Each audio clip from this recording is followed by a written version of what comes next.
Hey everyone, welcome to another live stream here on YouTube. I forgot to turn on my fill light. That's okay. I'll look all in shadowy here today.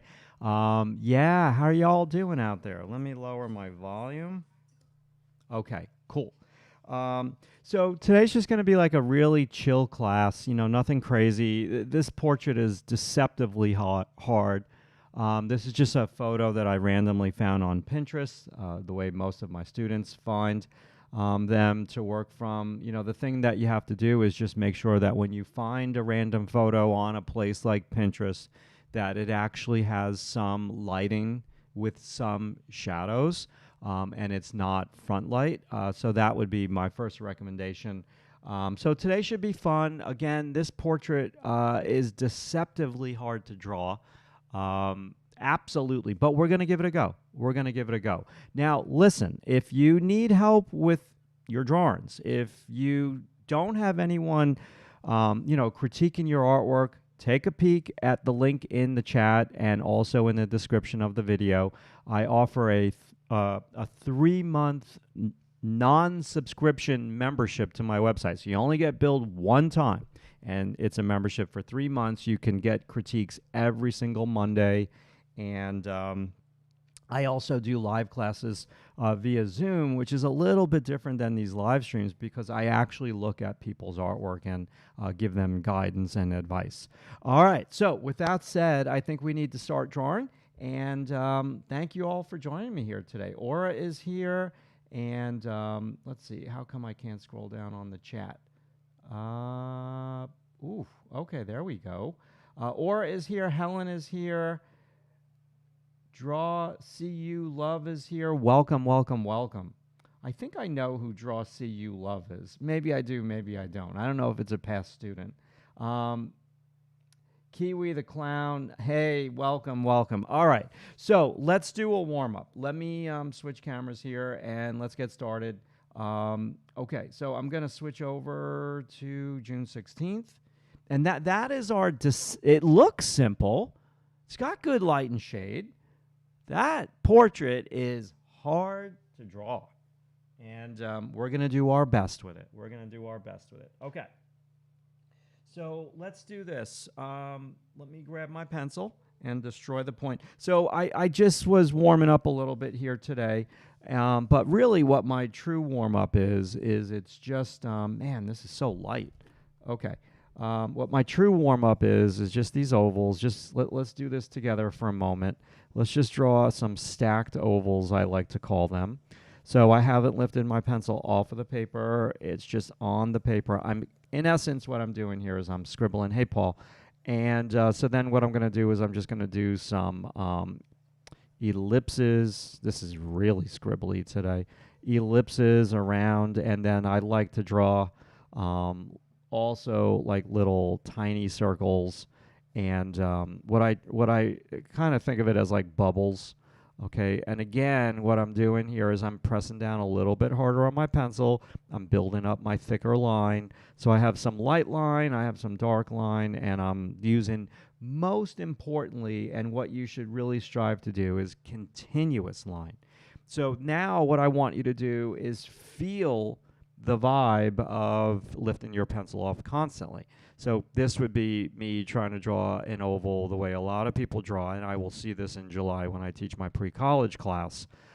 Students will start to draw the figure, and the figure will look like it has like a fur coat on the edge of its body because the texture of the edge of this oval kind of looks like fur.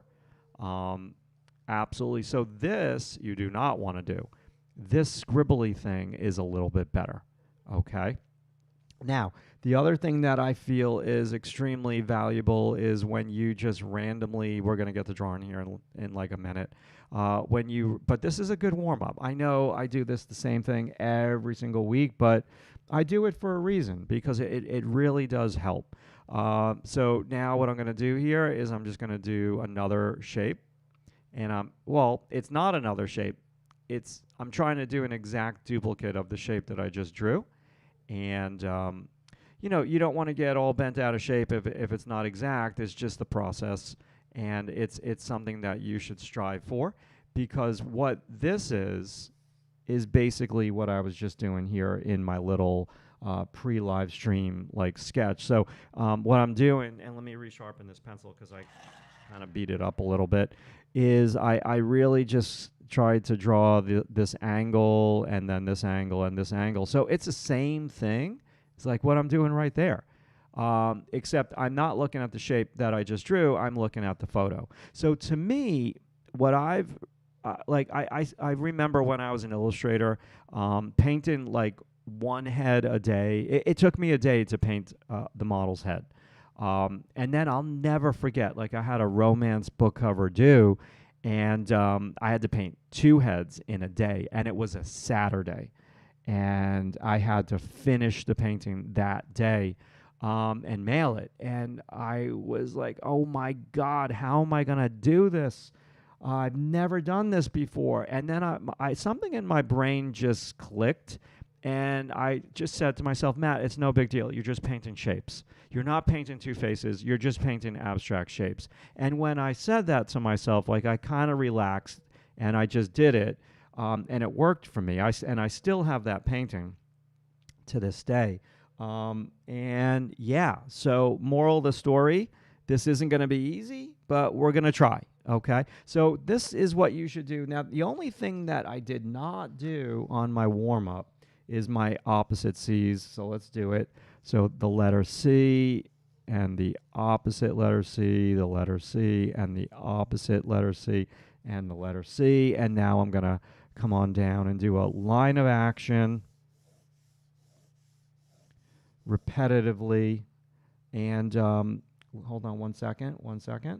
And oh, I got 2 dogs in the house. Bubba now wants to leave the room. Of course, as soon as I start to live stream, he wants to leave the room. Okay, let me open the door and let that son of a gun out.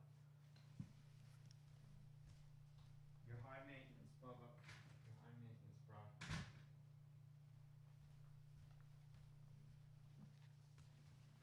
bro. Okay, so yeah, I've got Truffles to the right sleeping, and Bubba's usually not in my office, but he was today.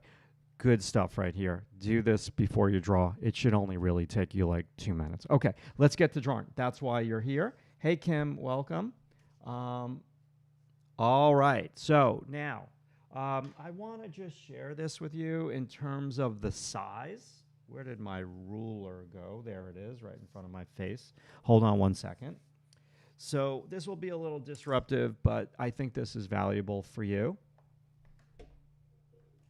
So here's my iPad, okay? And I'm going to try my very best to do a little bit of a sight size. And my sight size here is from the top of her hair, roughly, to the bottom of the chin is about 4 let's just call it 4 1/8, so we're not too anal about it. So that's not that big, okay? And 4 1/8, and so then I'm trying to hold my iPad and the ruler at the same time. So that is like, let's just call that 3 1/4 from her brow to the edge of her hair. So 4 1/8, 3 1/4. Okay. Am I going to hold myself to those exact measurements? No. But when I'm on, I like to draw sight size from photos, not in the classroom. In the classroom, I just have a different method of drawing the live model that is usually on an 18-inch drawing pad, and the drawings are roughly 14 to 16 inches tall, depending on how fluid I am that day. Okay, so we've got our paper, and let's just kind of start. So what I'm going to do here is I'm going to start. I need to just move this down because I just covered it with the chat so I can see to make sure that I'm drawing on the screen. Okie dokie. So I'm going to start at our model's left side of their head. Left side of their head. And let me move over just a touch. Right about here is good for me to kind of fit this in the video, and so you can still actually see my hand. So I'm in the center of the forehead, and then I've got the model's brow bone, and then I've got the model's eyebrow angle, And now I'm going to do, now I don't want to go too slow, because if I go too slow, I'm going to overthink, and it is stiff right now, but we'll loosen things up with our model's hair. But right now we're drawing stiffly, and we're just measuring, everybody, the distance of these angles. I'm a big fan of Anthony Ryder's work. And I like when Anthony Ryder does like these little, I don't know if this is what Anthony Ryder's doing. This is just my educated guess, but I see in his book that he does these like little lines. And so what I think Anthony is doing is measuring the distance of those angles. Okay. So then what I recognized yesterday when I drew this model is that her brow is to the left of the cheekbone. So the cheekbone comes down, and then it's not to the left of her eyebrow. This is the zygomatic bone. And so then we're going to come on down, and don't go too slow. Now, what I should be doing is just get like a big angle for the face. Like there's multiple angles there, but I should just get like a big one right now and do my best to place our model's chin. So sometimes if you go too small, too soon, things are going to go awry for you, and it's not going to be good. You also need to go big early on, okay? So now what I'm going to do is I just put down another sheet of paper here. I get you people on YouTube. This is extremely light. The first couple minutes of me doing this live stream, it's not pretty. It's not good for video, but you got to start somewhere, right? So now what I'm going to do is I'm going to do a little shape of hair, and then our model's hair kind of steps out.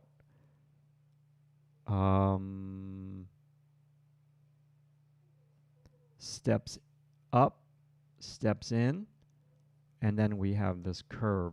Now, before I do anything else, let's do something on the inside, okay? Put that paper down too prematurely there. Let's do something on the inside, and I'm going to go across to the eyebrow, and I want to get our model's width of the forehead. So there's like a little bit of tone over here on our model's forehead.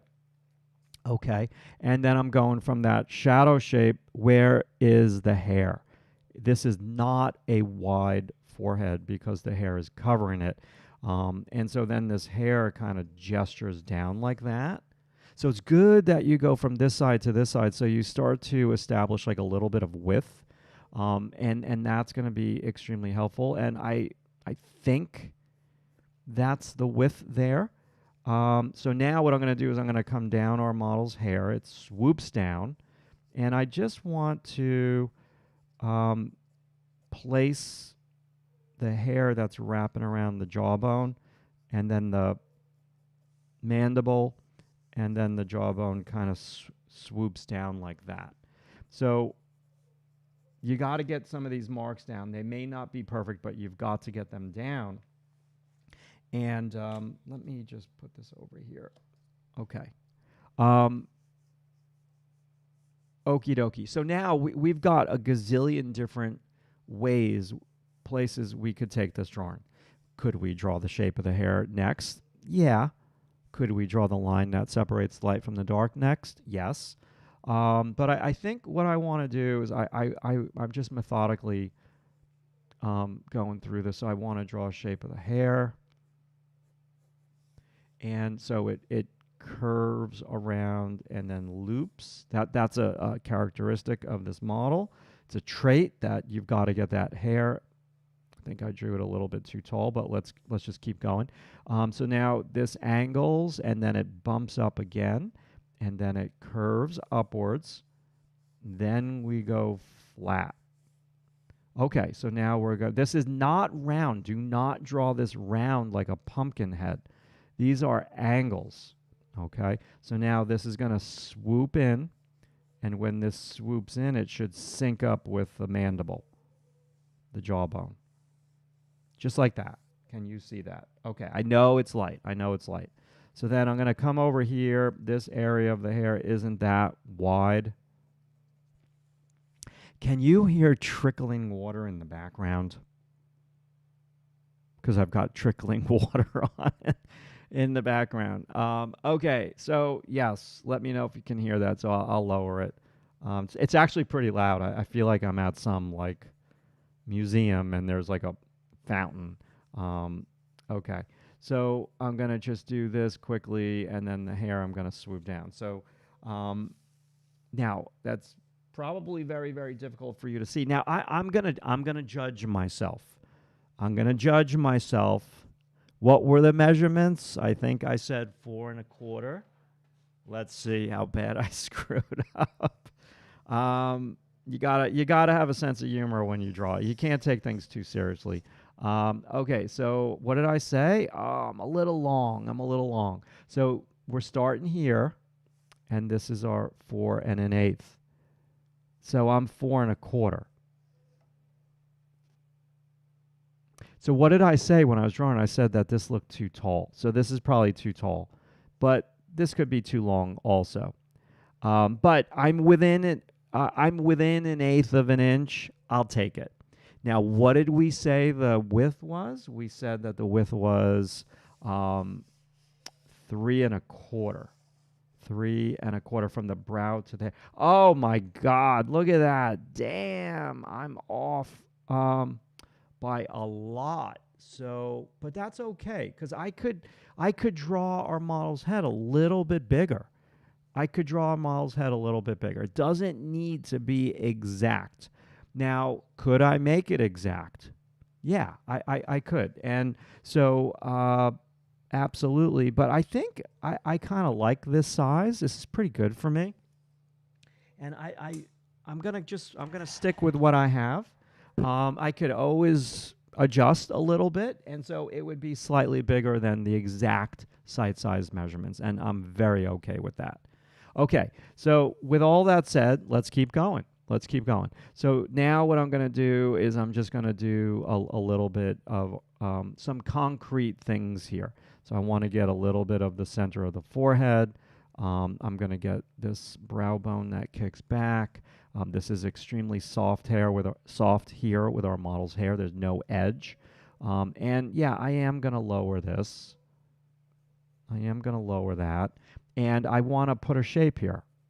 I want to put that shape there. So not only so the camera has something to focus on also, but just so I have a shape. So again, some of you out there in YouTube land will draw better when you add shapes.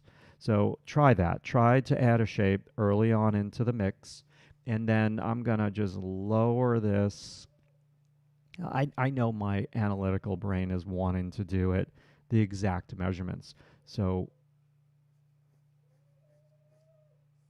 I'm taking a little bit off of the top. My God, Truffles, my French Bulldog, is very old. I think 12 now. And they're usually in my wife's office, but my wife is away, so hence they're in my office. And the snoring just goes right. It's not even a snoring. It's kind of like a whining sound. Okay, so yes. I also came in a touch here, people. If you haven't noticed that, I came in like a 1/4 of an inch. So now what I'm going to do is I'm going to do my proverbial line that separates the light side of the face from the shadow side of the face. So I'm going to come on down our model's eyebrow, and then I'm going to look for the bridge of the nose. What is this distance right here? Okay, what is that distance? How many people? Oh, 20 people. Thank you so much for joining me here today. Now, if you get this wrong, if I get this wrong, the rest of the live stream from me is going to be belly aching that I suck. So I really just need to try to get this like correct. And so now I'm going to come on down with our model's nose, bumps out. Now, this is another measurement area that you must get. It's the tip of the nose in relationship to the edge of the face. Now, is this perfect for the edge of the face? No, not even close. But don't make this too wide. Like on a 3/4 view, when I critique member artwork, and also like I'm doing coaching critiques also, numero uno thing that I see in a 3/4 view is that the student makes this eye too wide, which make their, like they upload the drawing, and they're like, what, something feels off to me on this.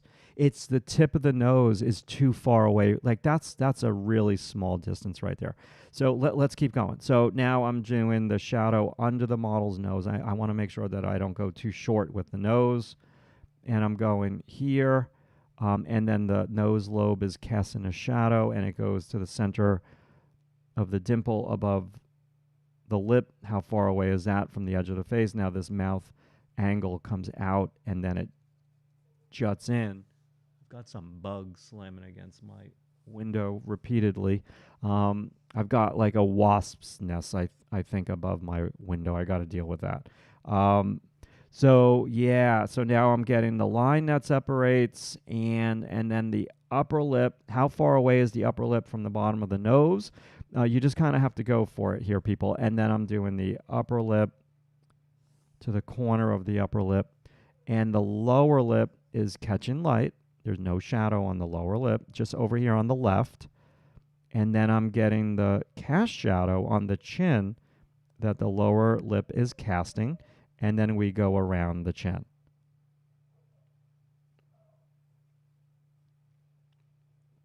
I'm going to lift up the chin because I'm being a little anal with that 3 1/4.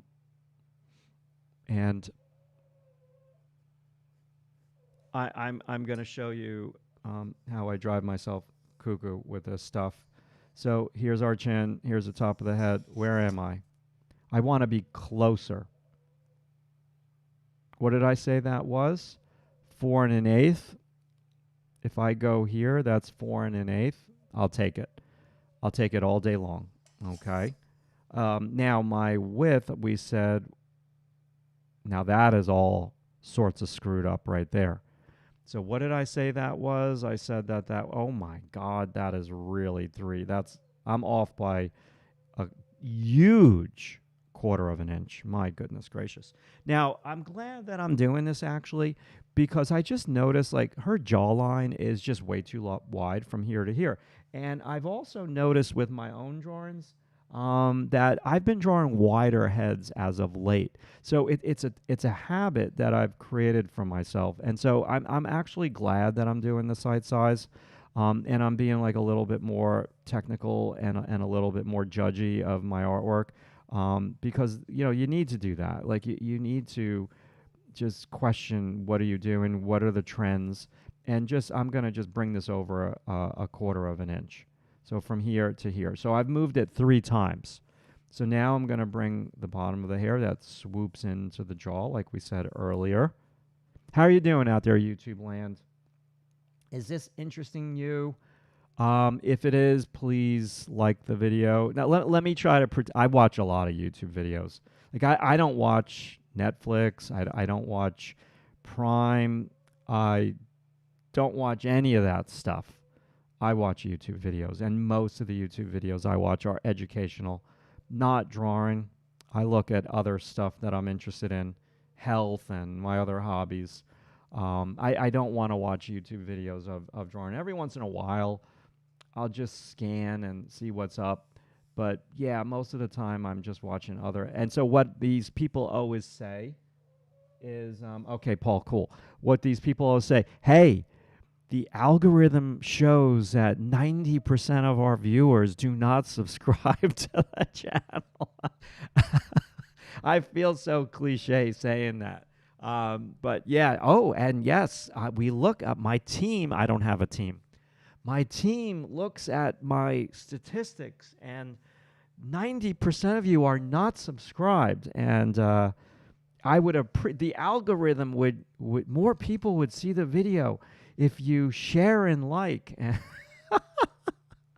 And so, yeah, okay, I can't believe I'm saying this stuff to you, but hey, I'm playing the game, so let's just do it. All right, so better. I'm happy that I did. Holy Moses, look at how far off that was. Gee whiz.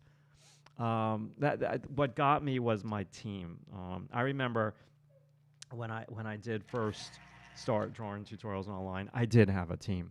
And my website was pretty massive back then, and I used to sell products, and I had a team, AKA my family, who would ship the products out and make the products. And so, yeah, that was then. And doing business in a state like New York State is the worst possible thing that you could imagine. The rules that this state puts on you. I shouldn't be talking about this right now.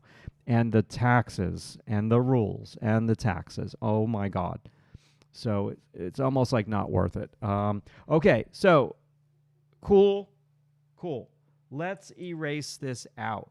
I've got to stop being so candid with the way that I talk and keep some things closer to the vest. I think that'd be better.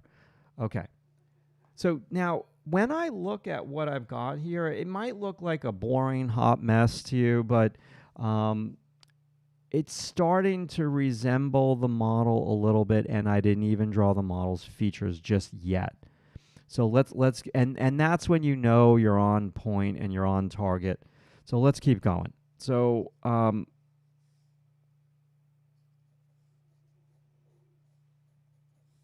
let's get the neck. Now this is a young girl, young woman, however you want to say it, and they've got an uber thin neck. Okay, super thin neck. Going to just draw the collar, get the collar, look at the negative space with from the chin to the shoulder. Get that in. Now, somebody had mentioned in the chat, not the chat, the comments last week after the video, why didn't you draw the shoulder? It would have been nice if you drew the shoulders. Everything is about the 4-letter word time. Yeah, it's about time. And on a live stream, like you got to pick and choose your battles with what you decide to draw. Lately I've been watching a show called Portrait Artists of the Year. Ooh, that sounds interesting. Yeah, there's so many. Okay, what's right across from this negative space? This negative space is at the bottom of that shadow. Good. There's so many good artists out there. It's crazy, overwhelming, and so I would not want to be starting my career now. In some ways, you have a lot of advantages, but in some ways, it's very overwhelming with the amount of talent that you see. And if you're a young person and you don't have a lot of confidence, and you see somebody on YouTube or Instagram who's been doing this now for, say, 20, 30 years, and you see their body of work, and you're like, oh, my God. Yeah, it could get overwhelming. So, you just got to focus on what you can control. And don't worry about what other people are doing. Just kind of do your thing. I mean, sure, watch the videos, learn, but don't get overwhelmed because, everyone's got to start somewhere, right? History documentaries. Yeah, I love all that stuff too. And when I leave my little TV room, because my wife has complete different tastes in what I could never watch what my wife watches. I walk out of my little TV room and I go into the main great area of the house, kitchen TV area where my wife watches, and basically it's housewives screaming at one another. So the TV choices couldn't be any different. So now let's get back to the drawing here. So I'm going to shade this. Okay. So this is very valuable to put in a little bit of light tone. You don't need to go so dark. I'm barely putting pressure down on the paper. I'm just really I'm filling this in, the shadow side of our model's face into the upper lip, under the lower lip, which is pretty dark, small chin. I'm raising it once again. Okay, and so now I'm going to find, I don't know if this is too wide. Again, I need to get this right because this is the portrait right here. So tip of the nose, get that distance, nostril. So now, everybody, I'm going to do this bridge of the nose where it touches the underplane of the brow bone of the skull. And I know the eye is going to be lower than that because I've looked at this a little bit.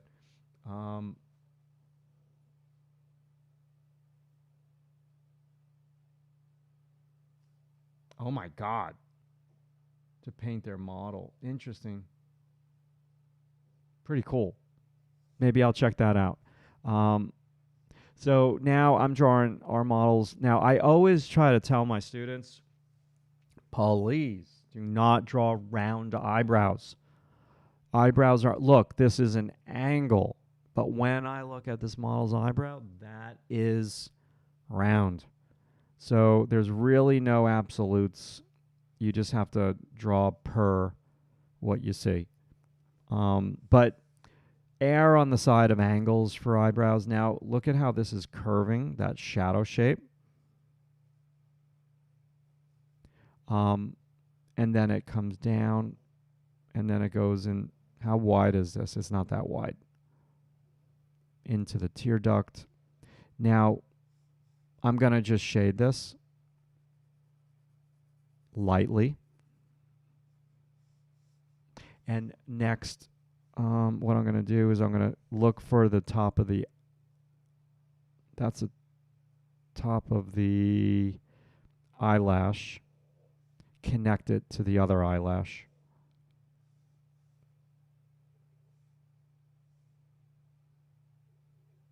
I just am listening to the running water. It's pretty loud. I feel like I honestly like I'm in a hotel lobby. Now this eye is bigger and higher than the other eye, so that's wrong.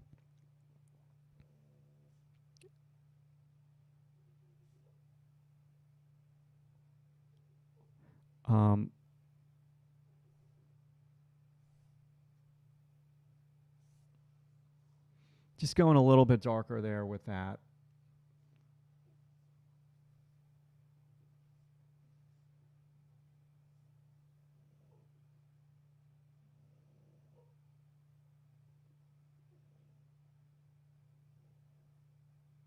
This is the upper eyelid.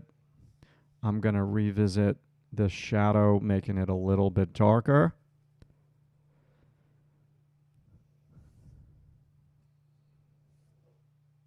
Look at the distance from here to here. Look at the distance from here to here.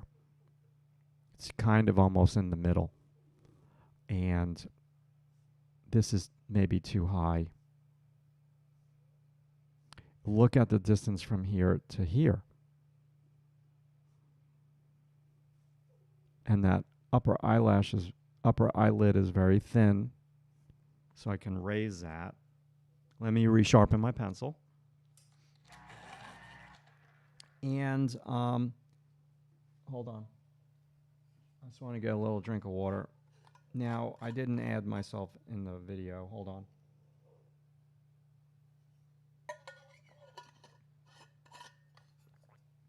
I know people like when I do this, so let me see if I can't do this.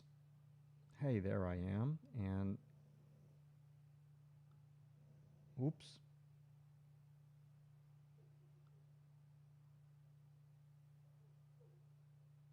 Where is my, there we go. Okay. Cool. Now, what I should do here is stand up for a moment and, or at least move far back and then do a rapid eye movement. Look at the reference, look at the drawing, look at the reference, look at the drawing.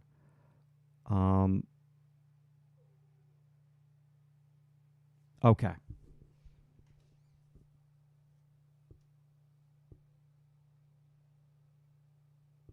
Kiwi the clown. That nose looking spectacular. Okay, okay, I'll take it. I'll take it. So I want to get the tear duct. It's closer.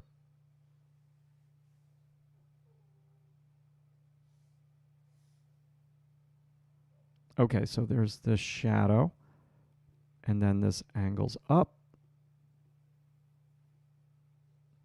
Okay, and then this is the eyelid line. And then there's this lash that comes down. Okay, and let me get the mono 0 and just erase this.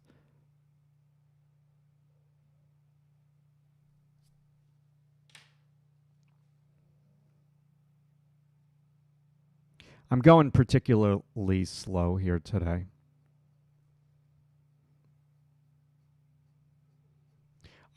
I want to try to be accurate. That's all.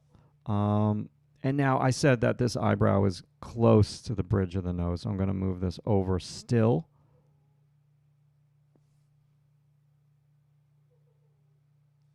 Let me not just work there. Let me get a little bit of this lash.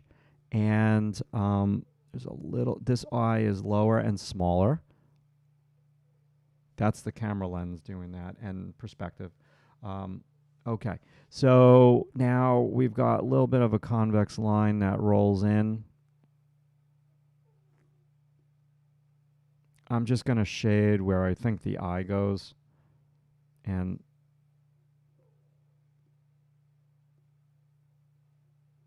this is a little bit lower. And, yep. And dark over here, and then there's like a reflection in the iris, and then this iris should be smaller than this iris. Let me get my scrap piece of paper because the paper's already buckling from the. So I'm drawing, and I have my computer screen underneath, so that creates heat, and my hand gets like a little hot. Yeah. Okay. So. I recently upgraded, and I want to give a big shout out to a member of my website, Shane. Shane helped me figure out I did an upgrade to Tahoe, I think it is, on my Mac Mini, and my Cintiq stopped working because it became incompatible with a new upgrade. So I mentioned that in a critique because I did the critiques. Hey, Kendra, welcome. And I was doing the critiques on my iPad, which is fine. But Shane heard, and Shane threw me out an email with 3 to 4 fixes, potential fixes on how to fix the Cintiq not being compatible with Tahoe. And it worked. I just, it's pretty commonsensical, but, I just didn't think about doing this. And it did take me a very long time to try to find the driver. The driver was hidden on Wacom's website, so I downloaded an older version of the driver for the tablet screen, and it totally works. So big shout out to Shane. And why am I talking about this? Because I was going to buy a new Cintiq, but I didn't want to go crazy with it. I don't like this big monitor. It's ginormous. It's ginormous. It almost feels like it's 36 inches wide. And I didn't want to buy a big one again, but I don't know what I would do without this because it's actually my drawing table. And I put my paper on it, and it's very sturdy because the Cintiq, it's a Q27 HD Cintiq, and it's on this thing called an ergo stand. And it is extremely solid. It does not shake. It's very heavy. It's ginormous, but it's my drawing table, and it's perfect for filming and putting my paper on the screen, my drawing paper that you see me drawing with here today, and it's very stable. And then I can also see you all in the chat here, and I can see other software on my screen, so it's pretty good. Now, what a lot of people did with the drawing yesterday when we were doing this in my Zoom class is they made this eye, the white of the eye, too light. It is not white. This is the shadow side of our model's face. You got to make the shadows shadowy. Now, I'm going to use the brush soon, but not yet. Just to push the pencil into the tooth of the paper so I don't get this white speck look. There's shadow here under the nose. Yeah, this screen, I mean, I spent a lot of money on this screen. Maybe I got it back. It's 10 years old. So I bought it in 2000 and, 16, I guess. And it was a lot of money. It was like $2,500, and then it was another $500 for the ergo stand. But you can't use this thing without the ergo stand. It was a must buy. And so let's just say for hardware, 10 years old, I think I've got my money's worth, tenfold from this. So I wasn't that bent out of shape that I had to get like another screen because I've gotten my money's worth out of it. But then in the back of my mind, I'm like, oh my God, damn, this is my drawing table. I can't use a 16-inch tall Cintiq for my drawing table. But yeah, so I'd find a way to make it work. All right, let's just do the shading on this upper lip. I'm going very slow today, people. I just, like I said multiple times already, I want to try to draw accurately today. And I just want to get back. I'm looking at some of my older drawings, and they're so detailed out. Like, what has changed me as an artist is teaching in the animation department. Every drawing that we do in class is fast. And that's changed me for the better. So I'm not slow anymore. I can be very fast. But I miss doing like details also, because it's a thing. I enjoy that. I've always enjoyed that. That's what I've done most of my life, is detailed oil paintings. Okay, so let's get the brow bone, this tone coming down. Forehead is not as light as the top of the mouth, where the upper lip meets it. That's the lightest light on this photo. Let's just do some shading with the hair. And this eye is bulging a little bit right now, but I know how to fix it. I'm just going to leave it for now because I got to use my brush. Now, this is a major landmark, the tear duct. I'm not measuring it. I am so tempted to measure it because that's a likeness thing. So I'm going to measure it. I'm on my screen now, and from the edge to the edge, 7/8, a little shy of 7/8. From the edge to the tear duct. Oh, damn, I'm pretty spot on. It could be a little less though, I said. So I did that by eye, and I'm checking after I did it by eye. So I'm very happy that I captured that. Again, it's just practice, people. Again, when I'm working in the classroom and I'm teaching the students, working from a live model, there's no ruler. I don't even use my eraser. We just draw, and we let the cards kind of fall where they may. And that's how you get really good, when you just draw and you don't analyze like what I'm doing here today. But this is a different style of drawing, right? So now let's try to get this gal's eye. And you have to do, and this is the bigger picture, you have to do what makes you happy. So if using a ruler as a cheat sheet, as a guide, if that makes you happy because you get better results, well then that's what needs to happen.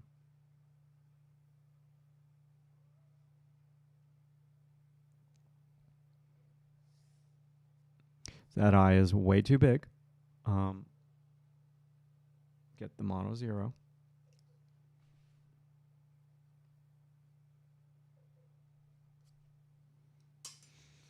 Okay, I don't want to go too crazy with this. I want to move around the drawing, but I gotta at least get some placement. And this eye is lower than that eye.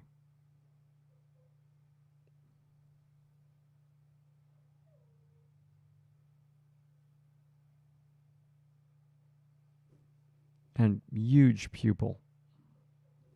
I don't really see a highlight in the eye. Maybe a tiny one.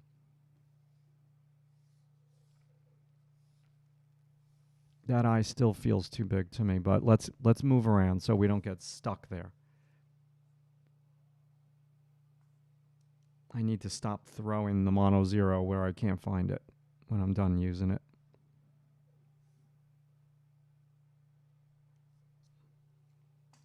And there I threw it again. Okay.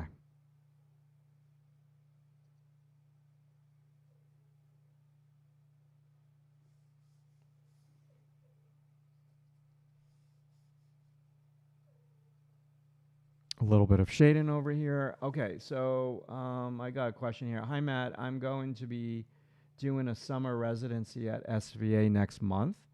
Do you have any suggestions for making the most of my time there? So, summer residency, is it, are you in a pre-college program? And if so, what department? Is it the illustration department, the fine arts department, the animation department? Is that what you mean by residency? Because that pre-college is a 3-week program. I have the animation students for 1 week. I have 2 classes, the morning session and the afternoon session. It's going to be a long day, but I've done it a lot and I'm pretty used to it. So if that's what you're talking about, to get the most out of it, I'm going to give you more of like a practical thing.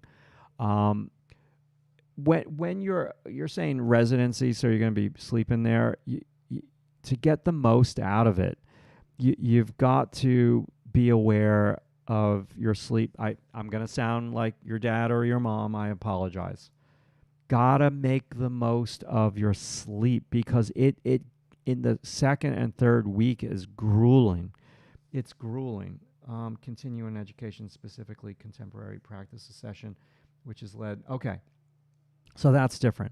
But just make sure that you don't do the staying up till 3 a.m. in the morning because you're in the city and you want to have fun, and then try to make a 9 a.m. class. And you're a zombie in the class, like you don't even hear what the teacher's saying. I mean, here's what I say to my students too, because they get sick. All of them get sick mid-semester. I mean, like really sick because their immune system, they have this concept that they are not a hardworking student if they do not stay up till like honestly like 4 a.m. in the morning and then try to wake up at like 7 and then try to be at a 9 a.m. class. Like it's crazy that these students do this. So this is the older person in me giving you the advice to make sure that you sleep for 8 hours a night, 7 to 8 hours a night. So you're not in zombie mode when you're in class and that your immune system stays strong.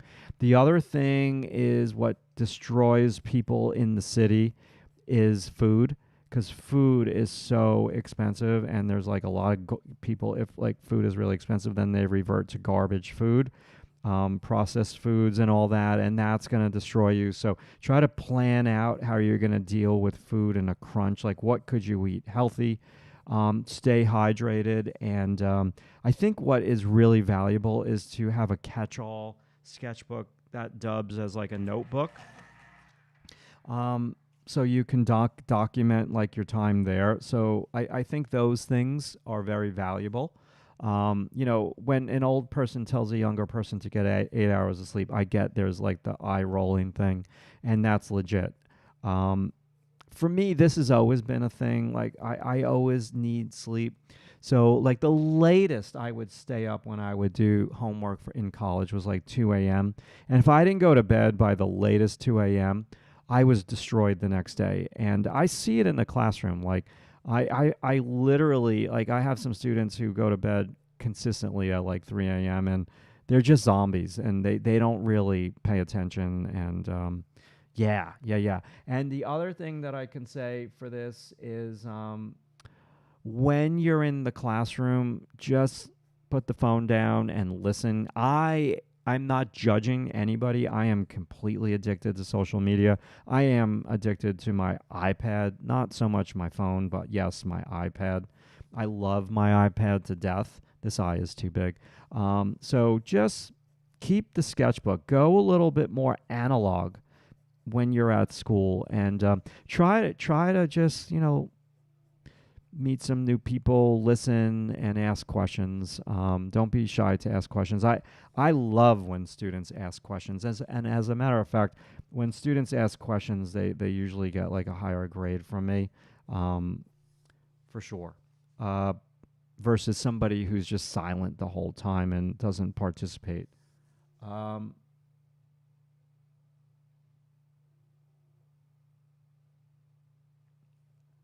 Thank you for that. Awesome, awesome. Yeah, so for me, I do the phone thing out of respect for the models. I'm like, listen, there's enough nudity on the internet. You don't need.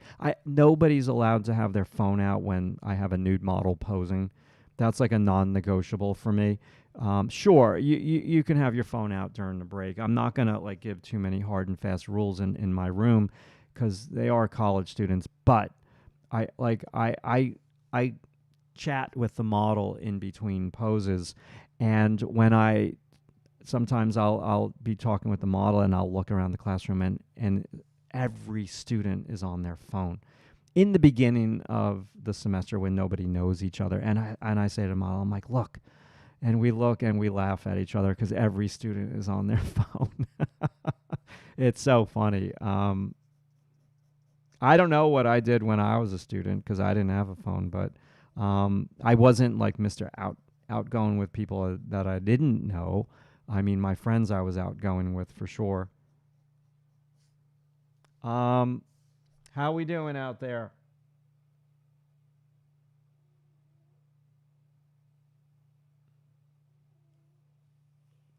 Yeah. Okay. My goodness gracious. Should I use the brush today? This is much better than what I did yesterday, for sure. Um, just because I'm going slower. I think people, I need a bathroom break. Um, I need a bathroom break because I just need to stand up. Thank you, John Doe. We're doing good. Appreciate you. I need to work on this eye when I come back. It droops down a little bit, and it's still too big for me. Um, awesome, Paul. Thank you. All righty, people. I'm just going to do a bathroom break and get a drink of water, and this will be like a minute or two. I just need to stand up, and I'll be right back.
Oh my God, I just did a stretch and my whole pelvis cracked from sitting down for an hour. All right, hold on.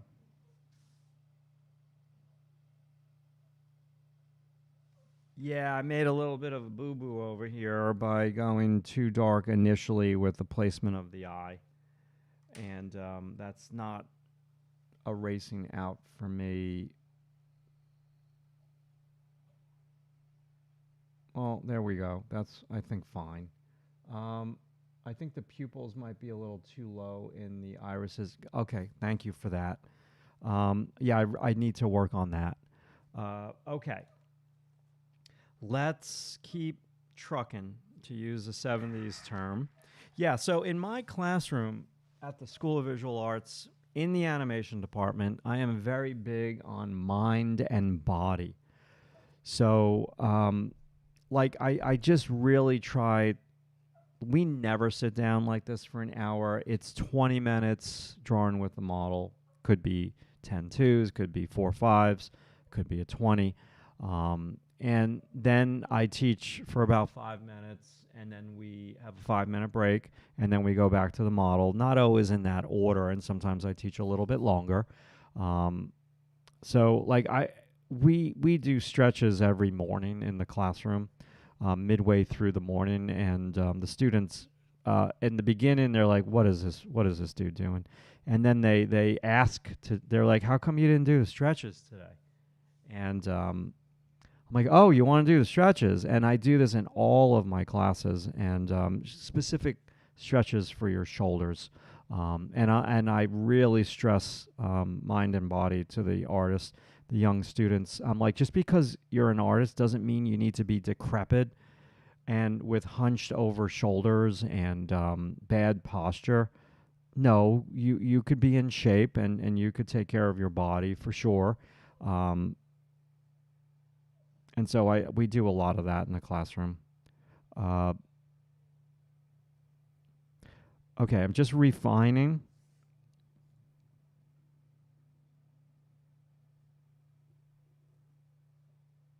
Yeah, and I'll fix the pupils. I'm not there yet. I've got to do that at the right time. Right now, I'm just kind of trying to work the whole drawing, just refining the edge. I'm contemplating whether or not I want to use the brush. Um, this lash needs to come down.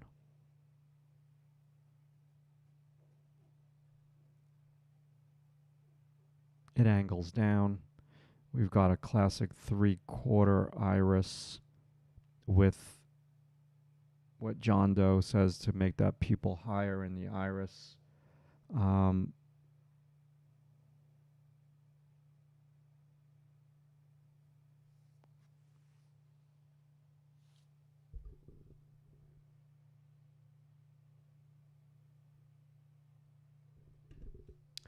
yeah, I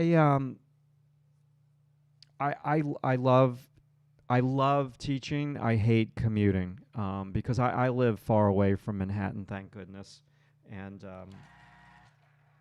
so the commute is absolutely brutal. And so I will commute into Manhattan, and like in the wintertime when it gets dark at like 4 p.m., that's when it's like really brutal. But I get home, and I get home late on Thursdays and Fridays, and I open my car door, and it's dead silence. Like kind of, it's very country where I live out on Eastern Long Island, and you just look up at the sky and you see all the constellations, and I'm like, damn, I was just like in the city. Like, I don't want to say how long it takes me to commute. We don't talk about that. Um, it's sacrilegious to say the amount of time it takes me to commute, but it takes a long time. And I look up at the sky, and I love just being in the country. There's like trees all around. It's not the country, but I call it the country. Compared to the city, it's awesome. And then the next morning, I'm back in the concrete jungle. So I like having both. I think I would be bored if I didn't have the yin and the yang, so to speak. Um, Yeah, this model is so hard to draw, for Pete's sakes.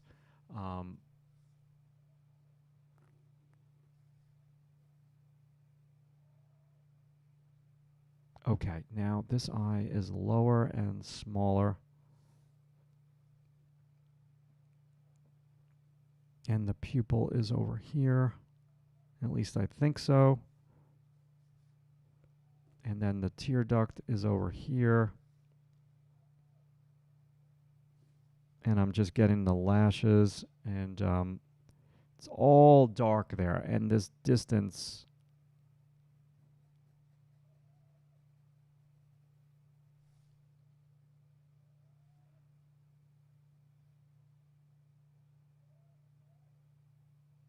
and then this lower eyelid. I usually don't draw lower eyelids, but I'm drawing them today. And this eyebrow angles up, and then it angles down. Um,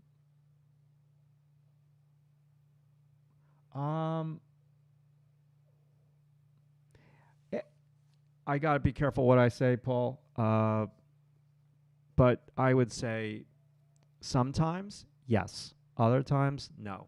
That's how I'm going to answer that question. You just got to not be clueless when you're walking around, and just be aware of your surroundings. That's all. Like I need to do that everywhere. Like you need to do that everywhere. Like I wouldn't want to walk on the sidewalks just looking down at my phone. Okay. So, yes, a little bit of more shading over here. And yeah, I'm being politically correct, Paul.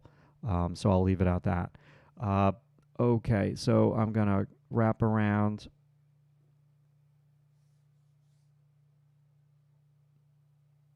It's not her, unfortunately. Not yet.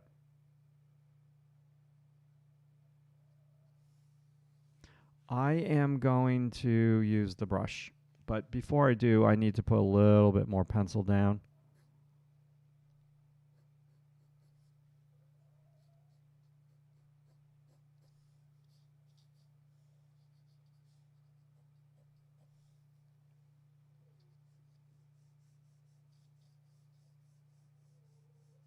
Very light touch over here.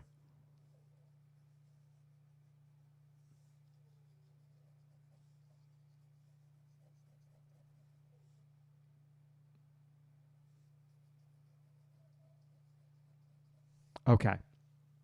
Yeah, let's go to the brush. Do a little pushing pencil into the tooth of the paper. Make a little environment. Make some softness.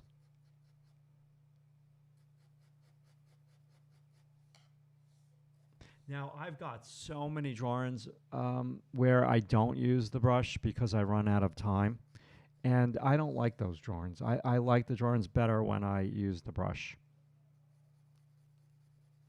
Because I like to get rid of the tooth of the paper. And then I like to come back in with an eraser and pull out some lights.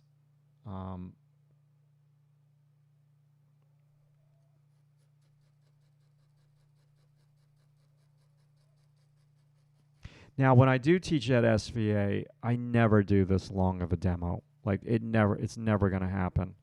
I do lots of short demonstrations. I draw on my iPad a lot, and because my iPad is Bluetoothed to the got a huge, I don't know if it's an 80-inch monitor or it's ginormous, and my iPad projects onto that. And so the students can sit in their chair and draw when I'm drawing, and so we draw together. Versus, I also do just regular drawing tutorials on my drawing pad, and people gather around. That could be a little frustrating for some of the students who can't see, and so that's why I also draw on the big screen.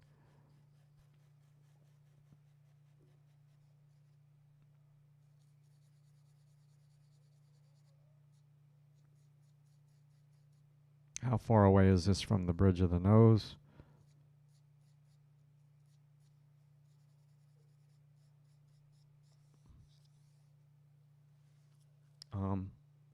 Okay. Now, obviously, I'm not going to finish this on the live stream. I would like to work on this a little bit more today after the live stream, um, to really finish it, and so I can get close to it, because I'm very far away from it right now, so my head doesn't get into the camera lens. But I also need to do some coaching videos today, so they'll take me a little bit of time to film.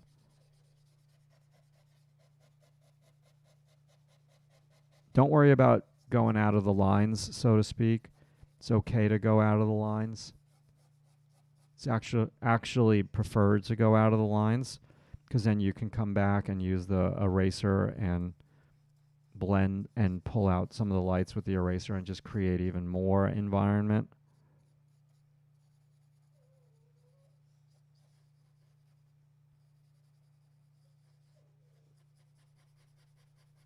No light on the forehead. There's no white in that eye. So many people in yesterday's class had this white of the eye white. It is not white. It is in the eye socket shadow.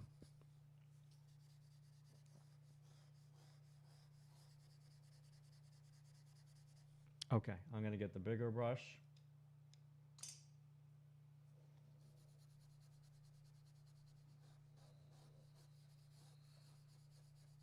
And the eyes are too big. I need to go in and adjust.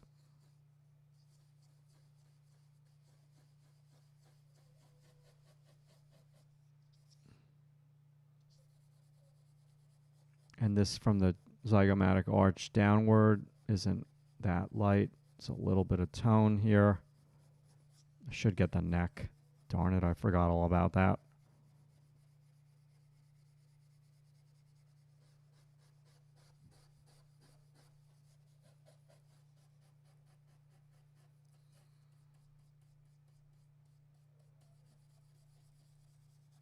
Ugh. All right, let me put some tone down for the neck, because I can't have a floating head. And you shouldn't have a floating head in your drawing either. So we should draw the shirt, and the negative space is too tall. So this is the turtleneck or collar. It's a collar, not a turtleneck. Turtlenecks are so 1980. And then we've got like a rhythmic. I'm just going to go cast shadow. I'm going to go straight up and down, straight up and down, straight up and down, straight up and down, straight up and down with a shading. This is a cast shadow that the jawbone is casting on the neck, that the head is casting on the neck. Now, I don't want to go too dark with this, make it like so dark it looks like a hole in the piece. And I also want the drawing to kind of feather away. I had trouble with the chin yesterday, but today while working on it, I used a drop line, and that helped. Hey, Stacy. Yeah, I had trouble too, for sure. For sure. I didn't take my time with it. There's a thing that when you're a teacher, you also have to entertain people, right? It can't just be like you're talking like a robot. And so, like, entertaining people in the drawing realm of things is just going fast. Like, you can't go too slow. You'll put everybody to sleep. So yesterday, I think I just went too fast, and I should have slowed down, for sure.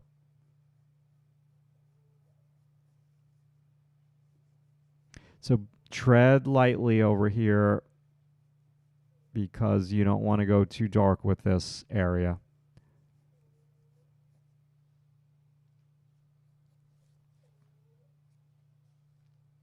Let me resharpen this.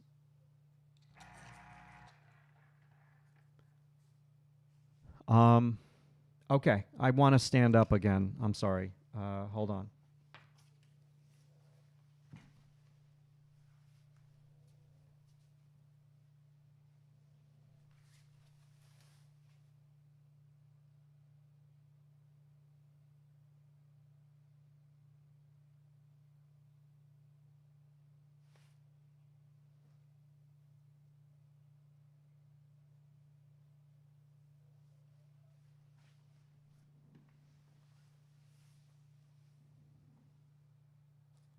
Okay, let's draw a little bit with the mono zero. Yeah, got you, got you. I agree.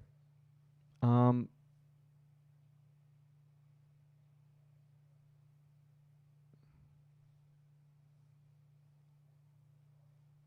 I'm just pulling out some lights.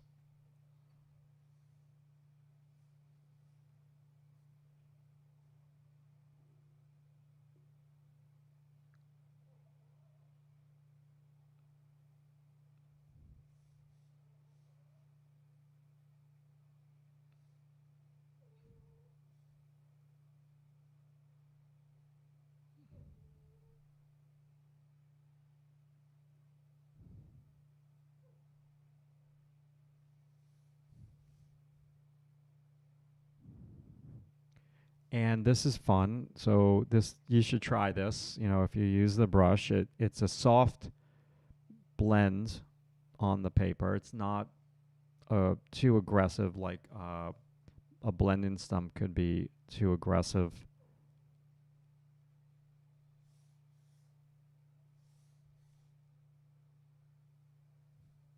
The problem with this is it could leave a lot of eraser crumbs, and then you just got to have a big brush to get rid of the eraser crumbs. You can also do this with a kneaded eraser if you don't want to deal with the eraser crumbs. Over here, I don't think I've spent enough time on the mouth.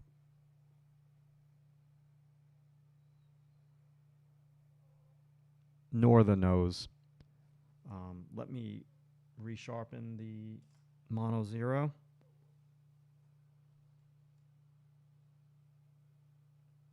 It's funny, you buy the mono zero replacement eraser sticks, whatever you want to call them, and basically you throw half of them out by constantly like resharpening the eraser. This is an important attribute to the portrait above the upper lip.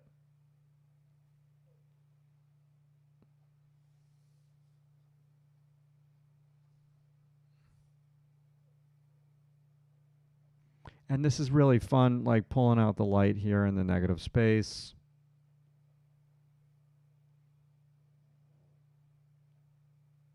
Over here as well. You got to make sure that you keep your hair edge soft. I'm just going to clean up the edge of the contour. You don't, yeah. I kind of like the texture around the face, but you have to pick and choose like your battles where you want hard edges and where you want soft edges. So I'd rather have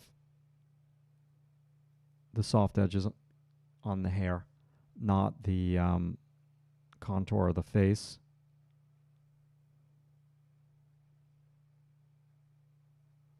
Okay. Let's continue with this polishing correction of the contour of the face. And you don't want to make this so hard, but when I go to the Metropolitan Museum of Art and I look at certain paintings there, like in the Degas room, there's like some really nice Degas paintings, and there's a couple of paintings where you kind of like look at them, oil paintings, and you're like, oh my God, that is so wrong the way that edge is. It's so hard, but it's so right. It looks so good. And it's not, you know, what I was taught is atmosphere comes from soft edges. And I agree, but I also like going against the grain and doing super duper hard edges.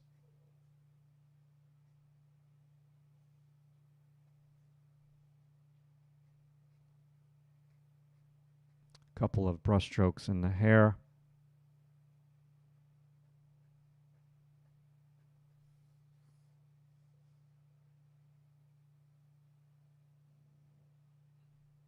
Yeah, Kim, just use, get yourself, I think you have one, a cheap Bristol brush, and push that brush into the tooth of the paper.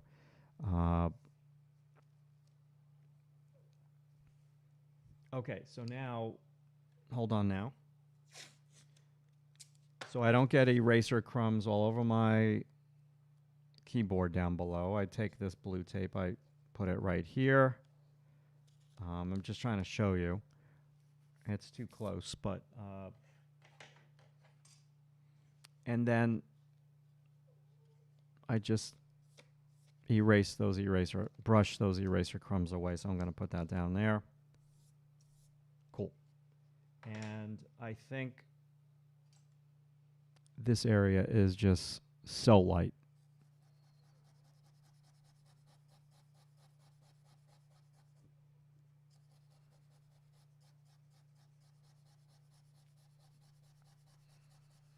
I want this to kind of match.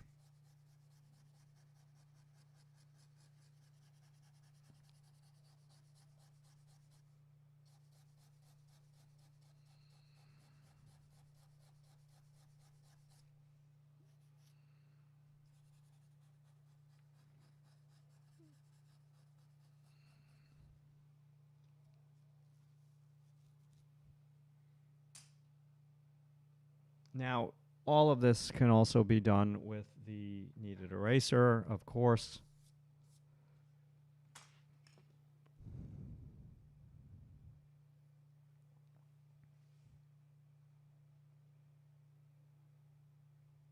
And this works fine too, especially when you use the brush versus the blend-in stump. Blend-in stump is really aggressive, and you push that pencil into the tooth of the paper almost like too much. I bet this portrait would be fun in charcoal. Kim, better you than me. Absolutely. What is SFUMA? My ass. What does that mean? SFU motto.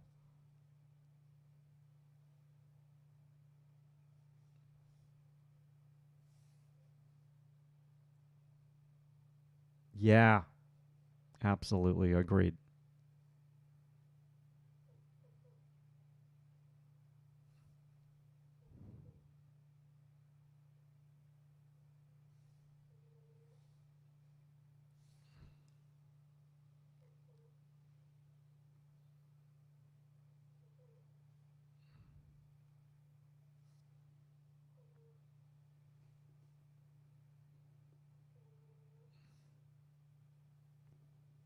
I don't know what that means.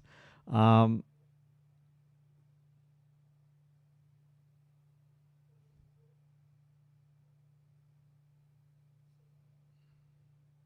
I have to ask my students these questions all the time. Certain things.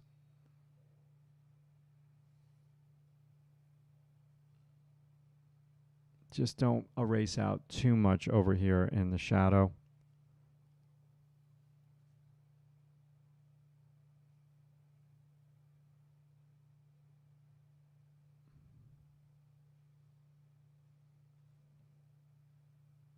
Like what I just did there.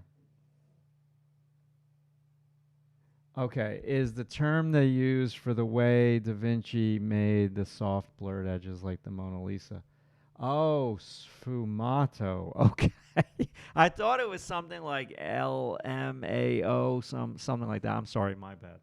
Um, okay, got you. Yeah, I suck at art history. I absolutely. Man, this is hard. I still don't have the eyes likeness. Darn it. Uh,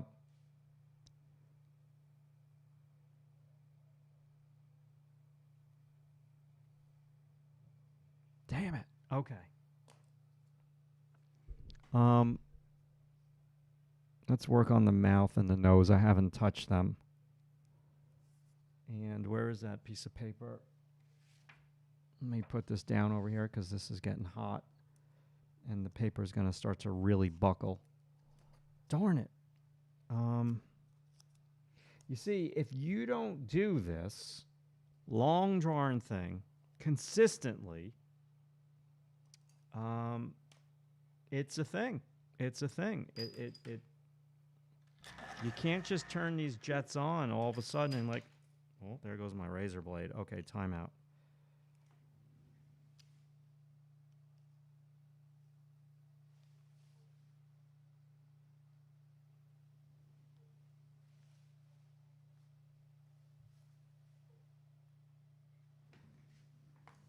You just can't all of a sudden expect yourself to draw like realism, exact likeness if you don't consistently do this, because it's a mental, it's a mind thing, it's an eye-hand coordination thing, and it's yeah, you need to practice this for sure.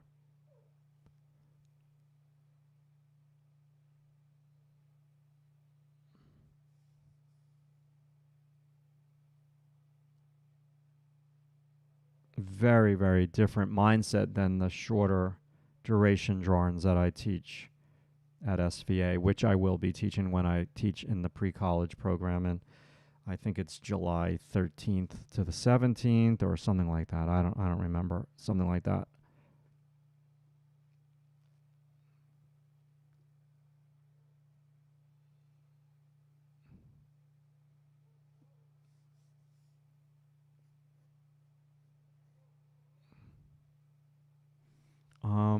Where are we? How are we doing, YouTube? Any other questions? How many people we got here today? Thank you for liking the video. I appreciate that.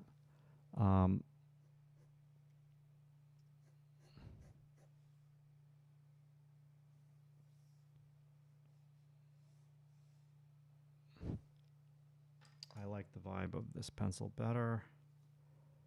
The same pencil, but this one feels different.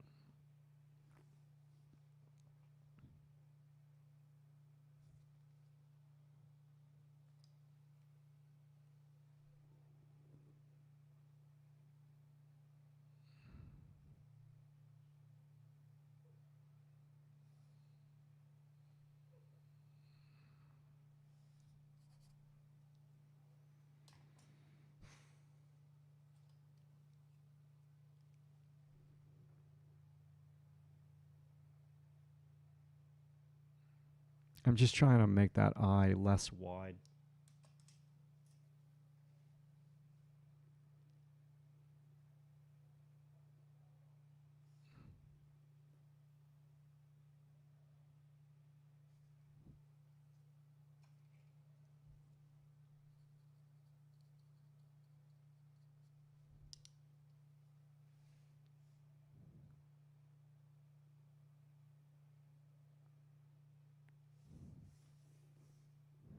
Okay, I need to move from that. I'm still getting confused how the darkest dark is lighter than the darkest light. How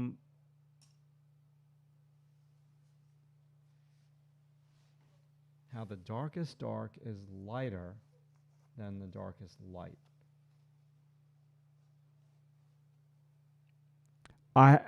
So you mean in this drawing, and it's simply because I haven't matched values in this particular drawing. I'm just trying to draw these eyes a little bit more accurately. Like this all needs to be black. Is that what you're talking about? Yeah, I haven't even gotten there yet. I'm going extremely slow.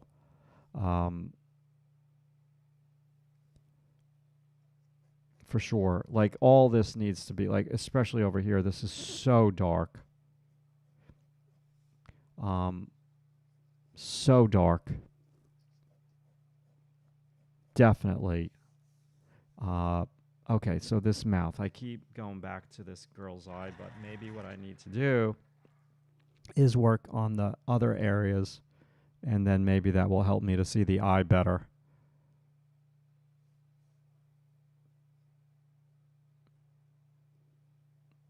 Is that what you meant?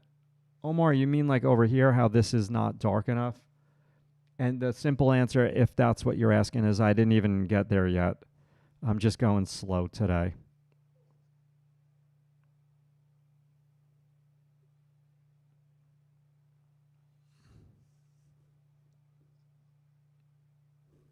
So the photo isn't the best photo. It's very grainy. It's a little out of focus. But I still like it. I still think it's a good one to draw from. And so there's not a lot of information in parts of the lip, but I'm trying to like really look at it, and I can see how this upper lip kind of curves up a little bit there.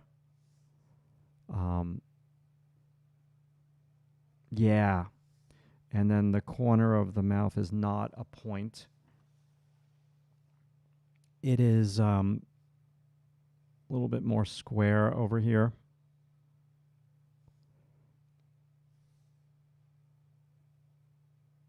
And this is a very sharp edge, and I'm okay. Like normally I wouldn't have it this sharp, but I kind of like the way that it looks sharp like that.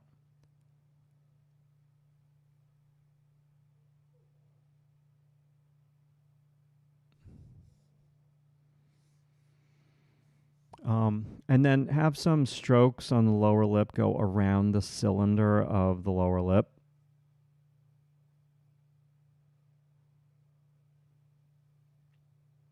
Curve this up so this lip doesn't droop.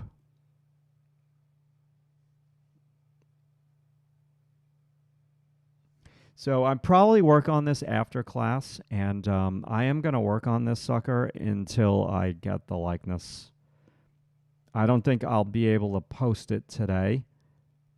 Today is what, Wednesday, but maybe I'll post it tomorrow because I do have other obligations. I do have to do coaching videos and get those filmed and get those uploaded. Coaching thing is different than the membership site. That is where you sign up for the coaching, 4-session coaching, and you send me your body of work, and I critique it, and then we have a follow-up Zoom call. I give you homework. We talk about the critique video. We discuss things, and we set a plan together moving forward for the next 3 sessions, and it's really valuable.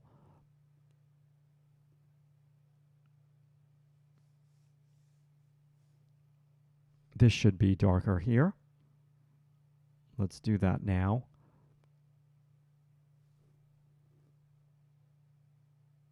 So get the contour of this nose first. This should be a sharp edge here. I'm going to resharpen again. Ugh, I just broke the point. Hold on. I think this pencil's getting too small to sharpen.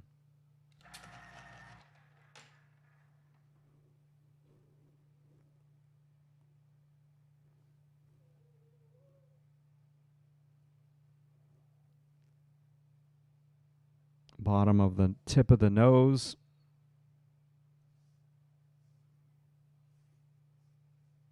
Bottom of the tip of the nose. And the suggestion of the nostril. And that dips down into the nose lobe.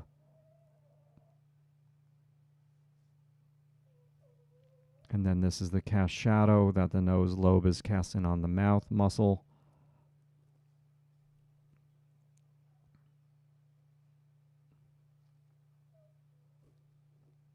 And you got to be very careful with this cast shadow under the nose. Don't make it so dark. You don't have to match what you see in the photo. Just can create a weird optical illusion of like a mustache.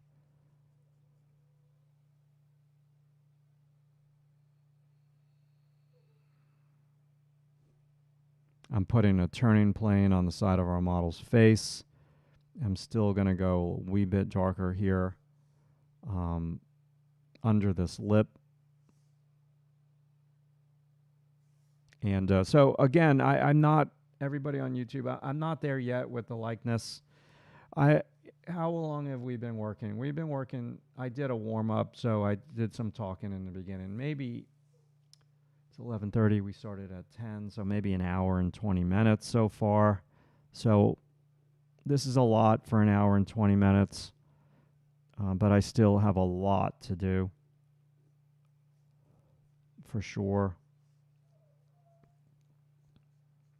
So the likeness thing is just kind of slowing down and looking more than actually drawing.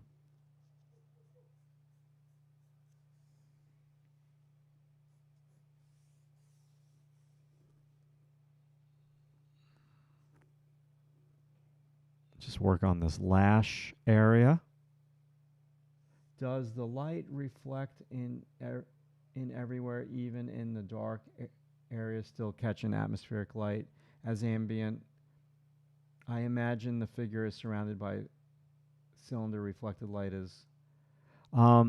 so when I look at the bottom of the chin, I don't see any light bouncing into the bottom of the chin. Now, if this was a nude, the breastplate, the chest would be bouncing light into the bottom of the chin. But since our model is wearing a black shirt, like the black shirt is absorbing light and not reflecting light. So there's no reflected light into the bottom of the chin, nor is there reflected light into the cast shadow under the lower lip. I'm barely seeing any reflected light into the bottom of the nose. However, I'm going to venture to say that I see reflected light in the iris over here, and the model has like light eyes. And the light that's bouncing into the bottom is from the nose bouncing up. Over here, I see reflected light in the side of the iris over there. So that could be like a reflecting board that's hitting the model's eye.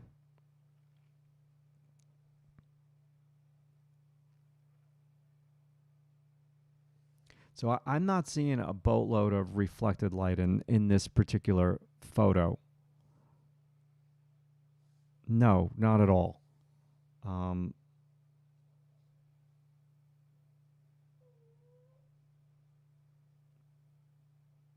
Yeah, this drawing, I'm gonna fight it all the way. I like the reflected light in the chin area. I think it looks cool. So you don't have to match the values.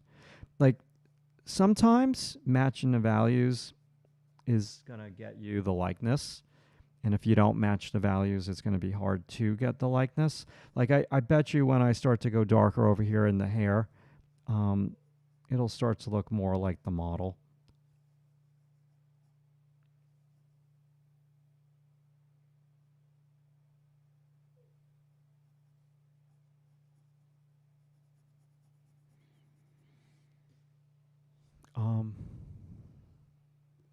Okay, let's see.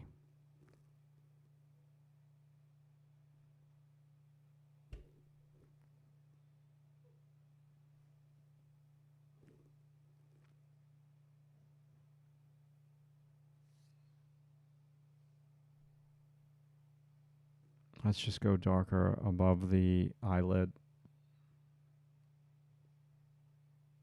You don't want to go too detailed and sharp in the shadow. The shadow is a place to go a little softer, a little bit more atmospheric, a little bit more nondescript.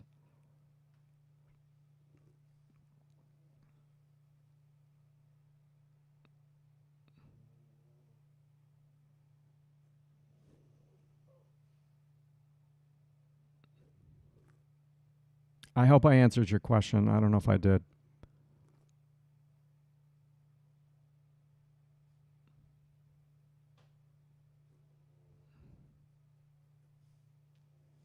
There's no hard edge to the hair at the top.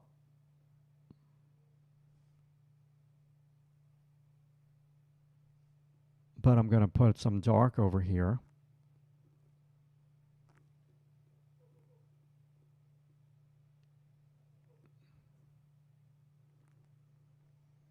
Yeah, right here.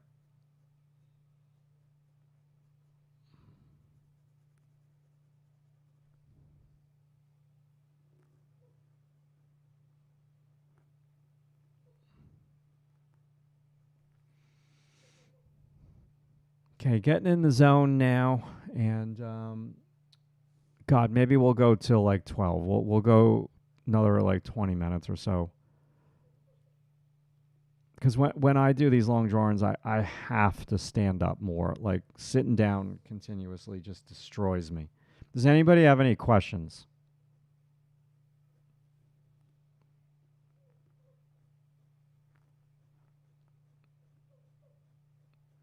And I'm always open to hear critiques from you. Like, what do you see that could help me get the likeness better?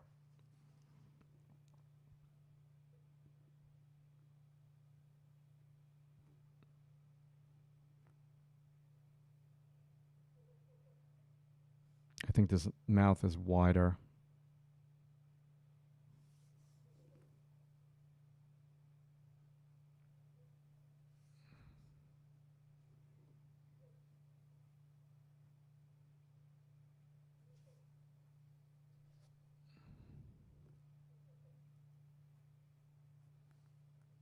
Little turning plane. I think the tip of the nose needs to come out more. The likeness is starting to magically appear. I really like the reference you picked out. She has nice sharp features. It's getting there, Kim. Thank you so much. Yeah, it's a slow ride today. For sure. I'm leaving for Florida next Tuesday. I'm looking forward to it. There's just a bridge that I've got to avoid. I think it's in Jacksonville to the hotel where we're going to be staying.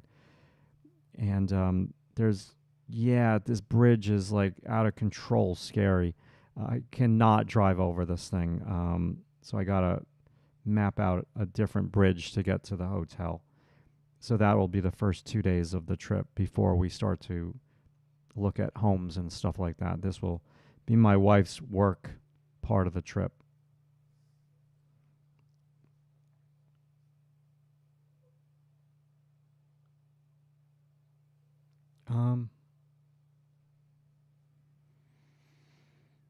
Let's see.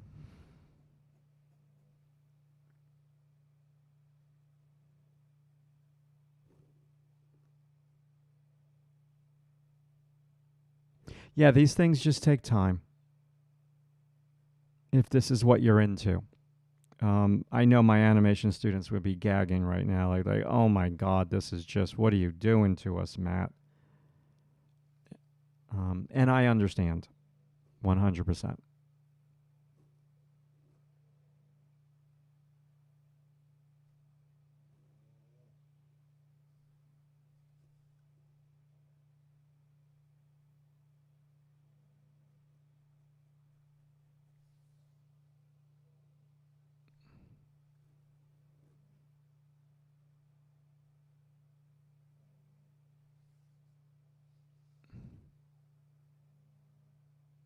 This eyelid is cast in a shadow.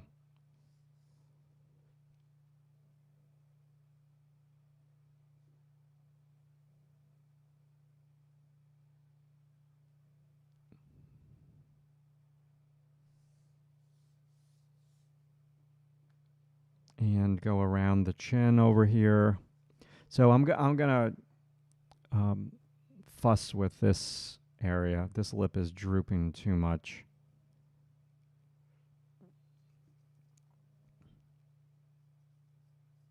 Got to be careful over here on a young girl because you don't want to go too dark. That's just my opinion.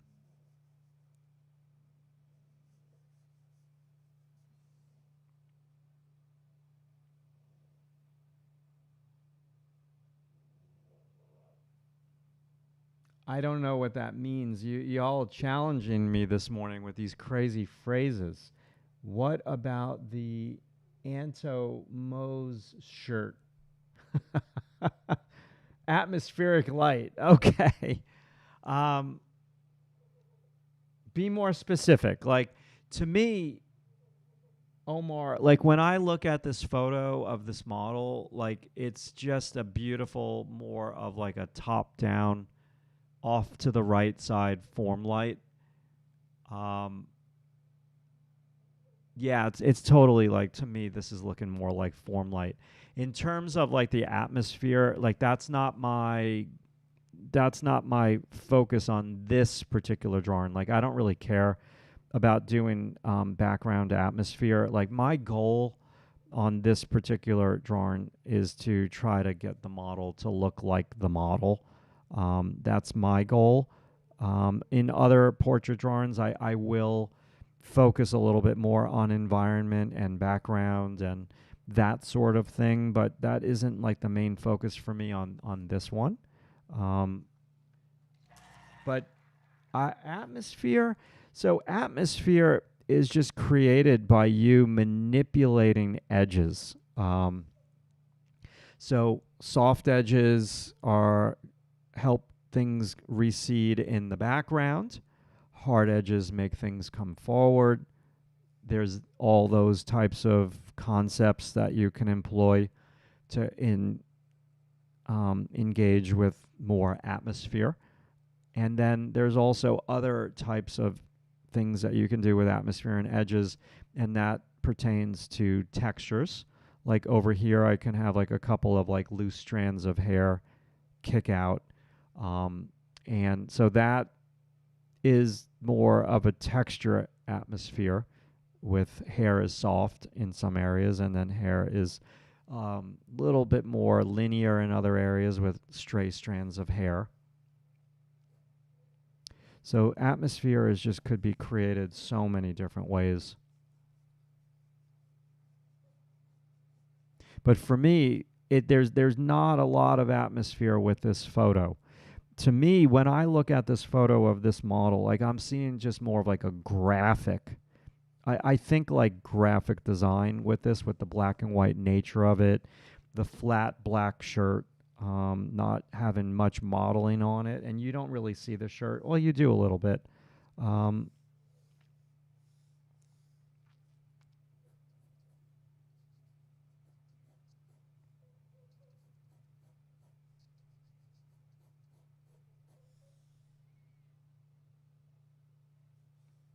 I'm just raising the jaw.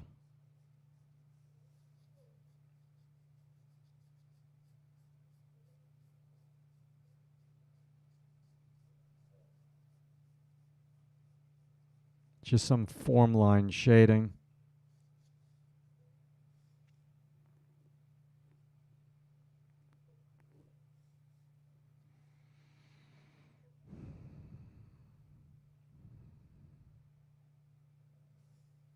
Strands of hair.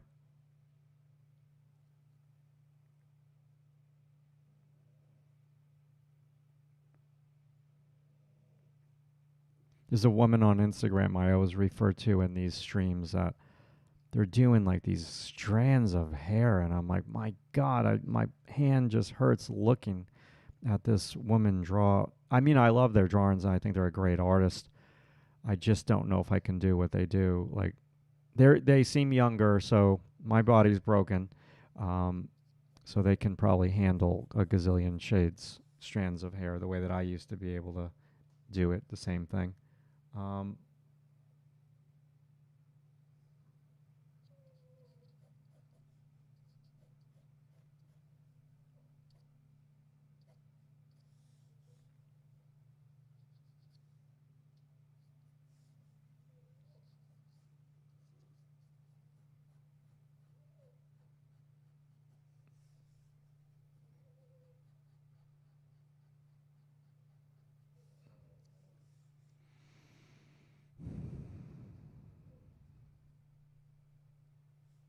I'm getting too quiet for a live stream. Does anybody have any questions? I'm just enjoying the drawing here. I'm not supposed to be quiet. I'm supposed to be talking. Uh, we're gonna go till like 12. We're gonna go till 12.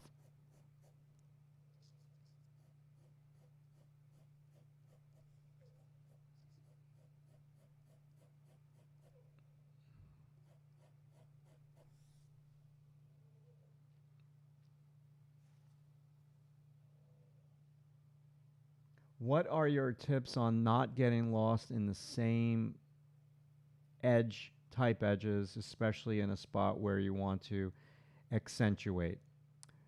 So so when I look at this particular model, I really want to accentuate this edge. I want that contour to be very graphic-y, the way that I see it in the photo. I was attracted to the black and white nature of the photo. I thought the lighting on the portrait looked really good. And then there's parts of the drawing that are blurry and out of focus, like the shirt. That doesn't mean I'm going to match what I see from the blurry photograph. But what I do know is that hair should have a softer edge. So my goal on this particular drawing is to do my very best to stick with this edge being fairly hard edge, and almost to the point where it's almost like too graphic designy. And then I want the right side of the drawing to be a little bit more softer. Like you see on the top over here, there's almost like no edge. Like it's very soft, and that was my original hairline. I left that. Like I like how that looks. I'm gonna keep that soft, unfinished, with that construction line there.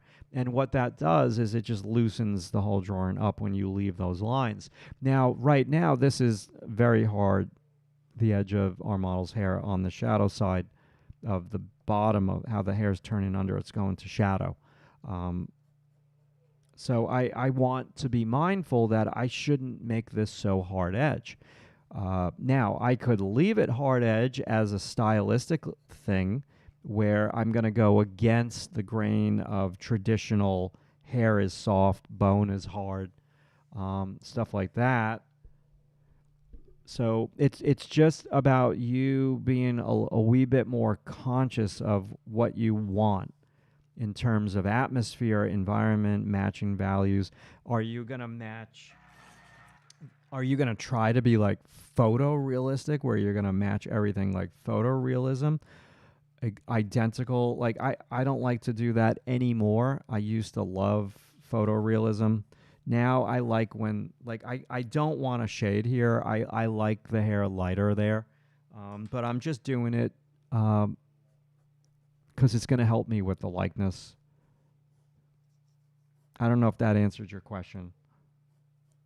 You just you have to be conscious of edges, and there are many ways to think about edges, and just two ways could be foreground, midground, background, hard edges in the foreground, softer edges in the background, and even softer in the softer in the midground, and even softer in the background. So that could be environmental edges. And then there's textural edges, like the edge of a steel knife is going to be a much sharper edge than the edge of, say, hair or fabric, like a cotton or a wool sweater is going to have a soft edge, right? So these are things to be conscious about. And as long as you're thinking this way, then it should come out in your drawing versus it being by accident. Like, oh, damn, I didn't even think about that. I made the hair too hard edge, and now it looks like a doll's hair. It looks weird. You weren't conscious of thinking about the edges. So just being conscious of the edges and making decisions, and making even a decision, are you going to copy the photo reference closely, or are you going to take artistic liberties with it?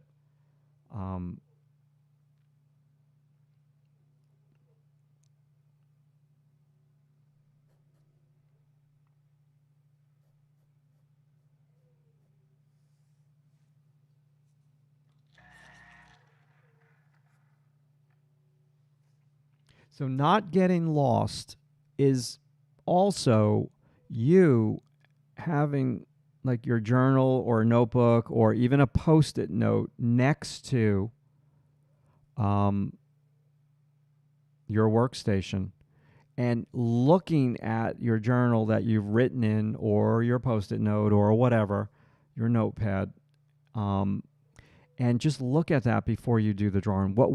What did you not like about the last drawing that you did? And what went really well in the last drawing that you did? And how can you avoid the same pitfalls that you did on the last drawing and not repeat them in this one? So this is more of a mindset shift of not just going into the drawing like willy-nilly and just hoping it all works out, but definitely having like a game plan and understanding the hierarchical bigger picture of what's my style, what do I want my drawings to look like, why am I doing this, what makes me happy. Like, we can talk about this forever. um, yeah, so there's a lot to that. All right, we're coming down to the short roads. We got about like 8 minutes left. And so I don't hate it. It just needs more time for me to pull off an exact likeness of the model.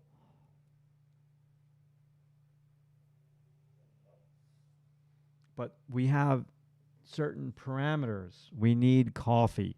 We need lunch. We need like to step outside for a moment and reset our eyes in like the sunlight. These are very valuable things that people don't think about. Like, people will just grind all day at their desk. Um, and I've been there, done that. It destroyed me doing that for many, many, many, many, many years. Now I understand the importance of frequent breaks.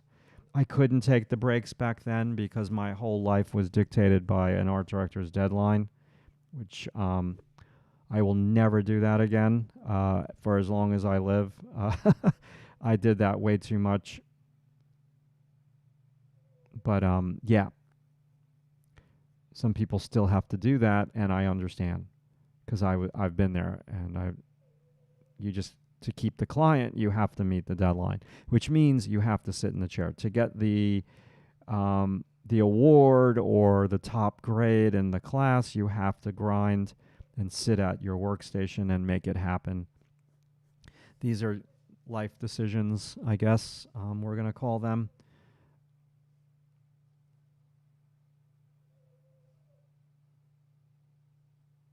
All right, so it's been roughly 2 hours. We're just shy of 2 hours. So listen, I'll give myself a little promotion here. I got a great thing happening at DTO. People shy away from joining my website because they don't want to get involved with a subscription. There's enough subscriptions with Netflix, with Prime. Everything nowadays is a subscription. So I've created a 3-month membership that is not a subscription. So you sign up for a really low price, and you get access to me and the website and every course I've ever made. Not every course, because I've deleted a lot of the old courses. And you also have the ability to get a critique from me once a week. Every Monday, I close the gallery and I film video critiques. You can upload your artwork, ask me questions, and you could also join my Zoom class. Now, when people think of Zoom, like, a lot of people hate Zoom, but it's not about that. It's a class just like this, but the only difference is that the first hour of the class is drawing, and we draw together, and I teach way more in depth in my Zoom class. Like, I'm not teaching things as much in this class. This is more of just like a conversational style class. And so my Zoom class, like, I'm teaching like technique. And then in the second hour, I go around to every single student. It's a small group. Like, I'm not a big website. It's more of like a boutique website now. And I'm very okay with that. I don't want thousands of people. Like, that's just way too much work for me at this point in my life when I'm teaching full time at a college.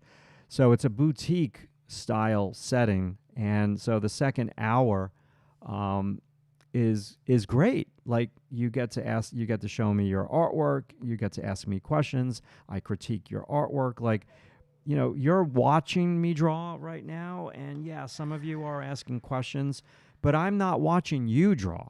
And that is more important to your growth, is me looking at your drawing. Like, so let's say you drew this model and you're drawing with me, right? And you're doing it and you're like, oh my God, something's off. Like, why can't I get the edge of something's off with the likeness? Like, and you're just like guessing. Like, that's where I come in and I could help you. It's not like there's just videos on my website, like courses and lessons. That's old school. Like, it's more about connection with the teacher, and how you get connection with the teacher is through a weekly critique and through weekly connection through a Zoom class. So that's my little advertisement for the it's a low barrier to entry, really expensive for just 3 months. And 3 months is kind of the sweet spot. Most people kind of get burned out after like 3 months, and then they're gone and they're on to the next teacher on YouTube. But 3 months is just like a non-committal period, and it does not rebill at 3 months. At 3 months, if you like it and you want to continue, well, then you just sign up for another 3 months. It's like it's easy. It's like non-committal. So that's my little commercial right there. All right. Okay, so Kim, what are your, I always ask this, but I still struggle. So any more tips on getting the jaw and the ear placement? So with this drawing, everything for me is from the nose to the jaw. And it's this angle I've got a little too severe. Now, normally I would say never put this dark over here, but basically, Kim, it's this. So I'm on the side over here on this scrap piece of paper. So you have your vertical part of the mandible, and then you have your tilted part, and then you have your chin. So that is your lower jawbone. And so it's always going to be 3 angles to that jawbone. So what I'm seeing here is this is the vertical angle and partially hidden by the model's hair. This is the tilted angle, and then the chin is round, but the chin is also an angle, like the lips, the nose, the eyes, the eyebrows. So it's this. It's these angles.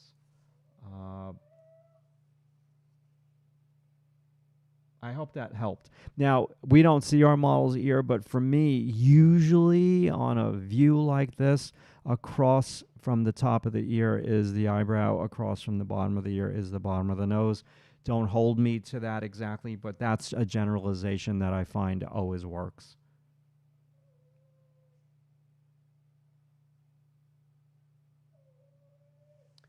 Thank you, Stacy. I appreciate you joining us today. And I love your new space. And what you said, I was thinking about it last night. I was in my basement and doing my other hobby, and well, my only hobby. And I'm looking around at the sheer amount of volume of artwork that I have in flat files, and all the things that, you know, as a human being, you accumulate. And what you said was traumatic with the move. So yeah, if I want to move, it's going to be traumatic.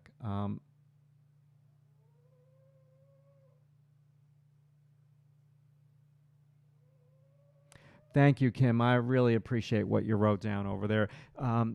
Yeah, Kim also did the coaching, and Kim's been a member on and off for years. That's the beautiful thing. You don't need to stay a member. And think about it. And this is the natural way that students learn with teachers. And this is why school is designed for you not to have the same teacher for 4 years when you're in a college program. It's absolutely vital that you hear from multiple teachers and get different opinions and get different techniques. And most of the teachers teach the same things anyway. They just use different verbiage and different language to describe the same techniques. And so what you have to understand is certain teachers' verbiage and language, you might connect with the way that their voice sounds. You might connect better with, like, maybe they're hipper and cooler and younger, and you like a younger teacher, not an older teacher like me. Or maybe you don't like a younger teacher. Maybe you like an older teacher. So there's all these things, like, so you should experience all these different teachers. And so that's why, like, that's why school is set up the way that it's set up. And it, like, my website is really, it's a non-committal. Like, you join and then you can cancel anytime. So I want to thank you, everybody, for sticking with me here on the live stream. We've gone 2 hours here. I'm going to take a little lunch break, and then I'm going to work on this a little bit while I've got pencil in hand. I'm going to eat some lunch, go outside, like I said, and then I need to film some coaching videos for people and get them out so they're not waiting too long. But I'm definitely going to be working on this some more, and it's good to like reset your eyes. And I think maybe this eye is angled up too much.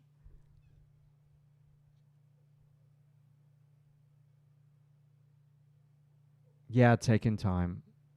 I know. Thank you, Angelia. I hope this helped. And Angelia, I will be filming the rest of your coaching videos today. I already filmed one. I just need to get to the rest of them. Humdinger, thank you so much. Be sure to like and subscribe if you're not a subscription member to my YouTube channel. I would appreciate the like. And if you have any suggestions, thank you, Helen. If you have any suggestions, leave them in the comments under the video when the live stream is over. You don't need to do that today, but if you think of any suggestions for the channel or in general for something to draw, I'm always open ears for that. Leave it in the comments. Organic Paul, thank you. All right, everyone, you have a great day, and I appreciate you joining me. This was fun. And draw, see you, love, dinner. Time for me where I am, but thanks for the stream. It was a joy to draw together. Thank you so much. Enjoy your dinner. Eat healthy. Eat healthy, and we'll talk soon. All right, everyone. Have a good day. Let me switch over to this camera. Have a good day, everyone. This was fun. I'll see you. I don't know if I'll see you next week, because next week I'm going to Florida. And I'm leaving on Tuesday. So I don't have a Zoom class with my website, and Mondays are going to be, yeah. So I don't know if I'm going to have a Zoom class next week. I'm glad I remembered that. Thank you, Kim. I appreciate you. All right, everyone. You have a wonderful week, and I'm probably going to see you in like 2 weeks. So be good. Have a good day.